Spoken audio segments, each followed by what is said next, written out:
Plenary Session number 56 naman ay nagpahayag ng co-sponsorship speech si Senator sa Senate Resolution number 929. Siya ay laging tumitindig para sa kapayapaan. At isa po ito, mahal na Pangulo, na tinitingnan namin na tunay na pinuno, hindi lamang ng isang bansa, kundi ng United Nations. Nitong ika-28 ng Pebrero ay nagsagawa ng interview si Senator Padilla sa Manila Times.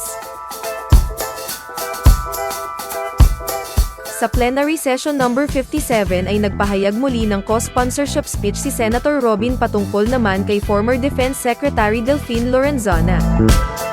Ako po ay isa sa mga senador na sumasaludo sa kanya at gusto ko po talagang mapabilang dito sa parangal na ito dahil tunay po siyang isang leader natin bilang isang militar, bilang isang sibilyan. At nitong ika-28 ng